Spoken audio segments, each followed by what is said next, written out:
नमस्कार दोस्तों, सभी पेंशन धारकों का स्वागत करते हैं एक बार फिर से हमारे इस YouTube चैनल पर। दोस्तों, सभी की पेंशन धारकों के लिए बड़ी और महत्वपूर्ण अपडेट निकलकर सामने आ चुकी है। आज की इस वीडियो के अंदर महत्वपूर्ण 5 बड़ी खबरों के बारे में दोस्तों आप सभी को जानकारी देने वाली है, जिसमें कि EPS 95 पेंशन धारकों की पेंशन बढ़ोतरी को लेकर आखिरकार क्या बड़ी खबर आई है, जो कि सभी EPS 95 पेंशन धारकों के लिए बहुत ही खास होने वाली है।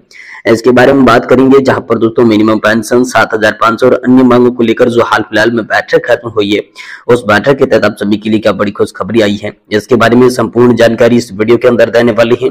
वही दोस्तों, जो कर्मचारी और पेंशनर्स है, उनके मन में एक सवाल है कि दोस्तों क्या राज्यों में पुरानी पेंशन योजना लागू रहेगी या फिर इसे फिर से बंद करके नई पेंशन योजना लागू कर दी जाएगी।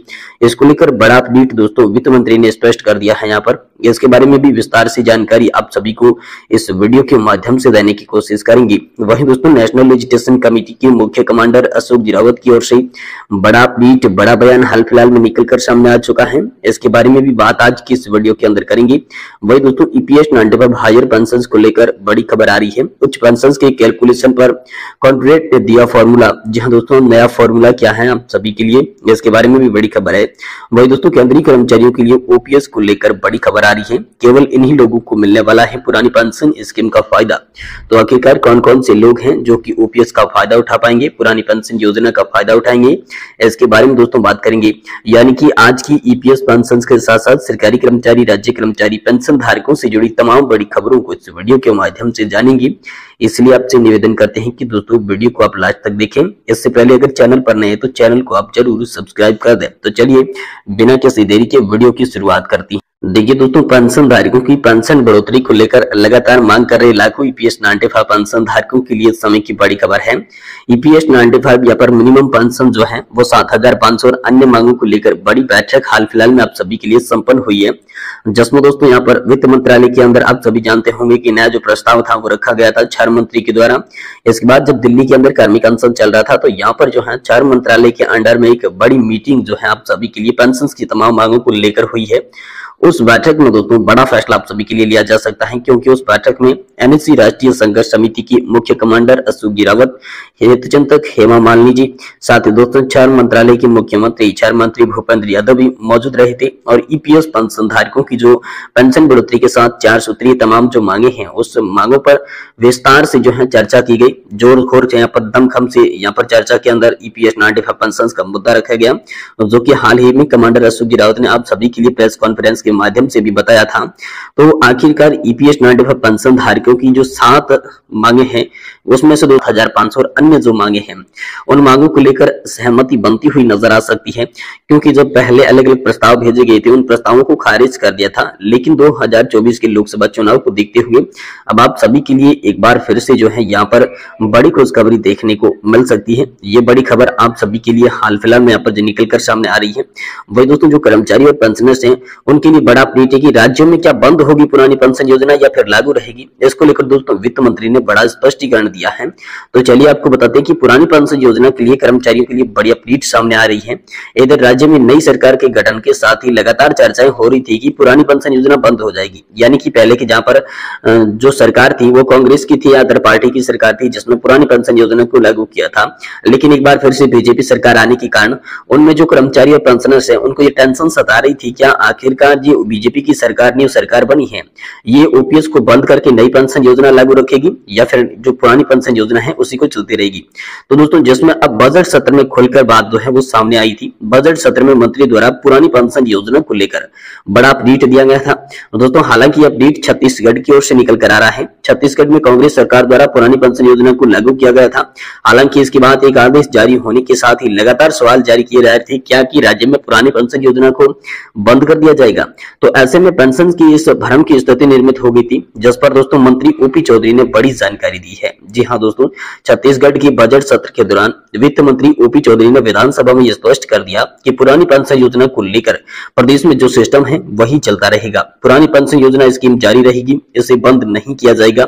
वित्त मंत्री ने कांग्रेस सरकार को भ्रष्टाचार करने वाली सिद्धि मानसिकता की सरकार बताया, लेकिन OPS बंद करने की बात नहीं कही गई थी। वित्त मंत्री OP चौधरी ने यह स्पष्ट किया था कि पुरानी पेंशन योजना स्कीम लागू की गई है उसके लिए पेंशन फंड रेगुलेटरी और डेवलपमेंट अथॉरिटी संस्था ने यहाँ पर 19,136 करोड़ रुपए प्राप्त करने हैं। जैसे जैसे कर्मचारी रिटायर हो जाएंगे उनके अनुरूप एम्प्लॉइज और एम्प्लॉय का कंट्रीब्यूशन मिलता जाएगा, वैसे यहाँ पर प्रावधान किए गए हैं। वित्त मंत्री ने कहा कि कांग्रेस सरकार ने एनपीएस समाप्त कर पुरानी पेंशन व्यवस्था को लागू किया है। सरकार ने यह परीक्षण नहीं किया कि कर्मचारियों के लिए कौन सी जो पेंशन योजना या हितकारी है। सरकार पैसे हड़पना चाहती थी और इसे खत्म कर देना चाहती थी। ऐसे में छत्तीसगढ़ के कर्मचारियों को बड़ा लाभ मिलेगा। इसी के साथ उन्हें पुरानी पेंशन योजना ही लागू रहने दिया जाएगा। ओपीएस को यहाँ पर हटाया नहीं जाएगा, आप सभी के लिए एनपीएस नहीं लाई जाएगी, बल्कि ओपीएस जो है वो लागू रहेगी। ये दोस्तों हाल ही में ओपी चौधरी के द्वारा आप सभी के लिए स्पष्ट कर दिया जा चुका है। वही दोस्तों आप सभी ईपीएस 95 पेंशन धारकों के लिए ब्रेकिंग न्यूज है हायर पेंशन को लेकर। कुछ पेंशन के कैलकुलेशन जो कॉम्बिनेशन है वो फॉर्मूला आ गया है।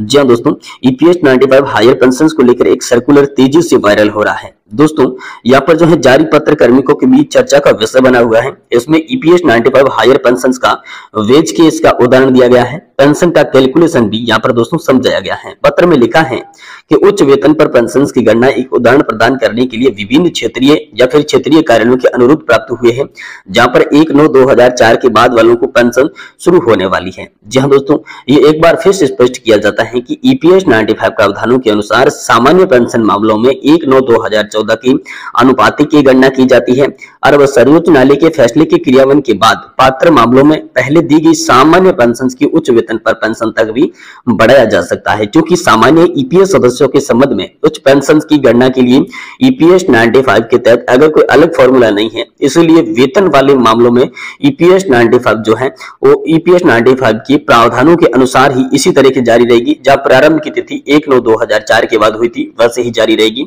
दोस्तों 1995 उच्च वेतन मामलों में पेंशन की गणना ईपीएस के प्रावधानों के अनुसार अनुपातिक आधार पर होगी और मासिक सदस्य की पेंशन, पेंशन योग्य वेतन और पेंशन योग्य को यहाँ पर सेवा से भाग 70 का दिया जाएगा और अनुपातिक गणना के लिए 1/9/2014 से पहले की पेंशन योग्य सेवा और 1/9/2014 के बाद की पेंशन योग्य सेवा के लिए अलग अलग यहाँ पर गणना शामिल होने वाली है।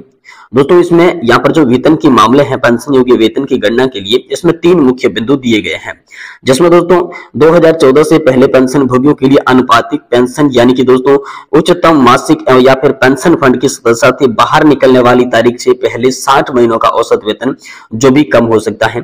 और दूसरा है इसमें 2014 के बाद पेंशन योग्य सेवा के लिए जो आपातकालीन यहाँ पर जो है पेंशन योग्य वेतन, उसके बाद उच्चतम मासिक पेंशन या पेंशन फंड के सदस्यता से बाहर की तारीख से पहले 60 महीनों का औसत वेतन जो भी कम है। और तीसरा है 2 वर्ष का वेटेज जहां दे होगा वो दोस्तों 1/9/2014 से पहले पेंशन योग्य सेवा में आप सभी के लिए जोड़ दिया जाएगा। वहीं अगली बड़ी खबर की बात करें तो कर्मचारियों के लिए ओपीएस को लेकर बड़ी खबर आई है। केवल इन्हीं लोगों को पुरानी पेंशन योजना का फायदा मिलेगा। तो दोस्तों सरकारी कर्मचारियों के लिए आसानी कर्मचारी पक्ष से बड़ी खबर सामने निकलकर आ चुकी है। सरकारी नौकरी में आसानी से कर्मचारी के समक्ष एक बड़ी खबर है। जी हां दोस्तों, हाल ही में महत्वपूर्ण ऑफिस मेमोरेंडम जारी किया है। पेंशन योजना को लेकर पुनः अपनाने का विकल्प दिया गया है, जहां पर कर्मचारियों के लिए विशेष अवसर दोस्तों दिए गए हैं, जो कि 22 दिसंबर 2003 से पहले विज्ञप्ति के लिए नौकरी में आवेदन किया है या उन्होंने एनपीएस लागू होने के बाद नौकरी प्रारंभ की है। इस पहल से सरकारी कर्मचारियों को अपने वित्तीय और पेंशन संबंधी निर्णयों में अधिक लचीलापन मिलेगा। यह उनके लिए न केवल वित्तीय सुरक्षा प्रदान करता है बल्कि उन्हें भविष्य में स्थिर और सुरक्षित जीवन शैली की ओर भी अग्रसर करता है।